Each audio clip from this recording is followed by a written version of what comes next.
Koh-Lanta All-Star Dylan tacle Pascal dans un toit.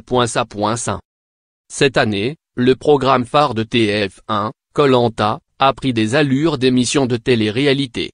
En effet, en marge de la diffusion sur TF1, les aventuriers se sont opposés par médias interposés et réseaux sociaux. Tout a commencé quand Dylan, alors invité sur le plateau de Touche pas à mon poste, a révélé le montant mirobolant de son salaire touché pour participer à Koh-Lanta All-Star. Quelques jours plus tard, le jeune homme revenait sur le plateau de TPMP accompagné de Yacine, lequel s'est fait trahir par Pascal lors de l'aventure.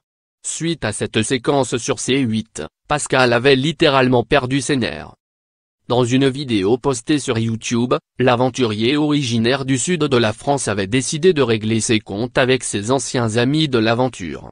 En larmes, Pascal avait alors révélé ses échanges de SMS avec Dylan et expliquait comment il avait aidé le jeune homme à se défaire de la polémique suscitée après la révélation de son salaire dans TPMP. Bref, la rupture était consommée. Enfin, c'est ce qu'on pensait. En effet, ce samedi 26 mai, après la diffusion de la finale du combat des héros dans les locaux de TF1, à laquelle Pascal avait choisi de ne pas assister, Dylan en a remis une couche. Sur son compte Twitter, le jeune homme a tenu à revenir sur la trahison de Pascal à l'égard de Yacine tout en se justifiant de son vote pour Clémence et non pas pour Pascal. Fixe-moi bien et dis-moi si un seul moment tu as vraiment cru que je donnerais ma voix à celui qui a contribué à l'éjection de mon binôme. Pas de quoi apaiser les tensions déjà brûlantes. Fixe-moi bien et dis-moi si un seul moment tu as vraiment cru que je donnerais ma voix à celui qui a contribué à l'éjection de mon binôme. Koh-Lanta vote final @Koh-Lanta tf1 @tf1 Denis Brognard soulignement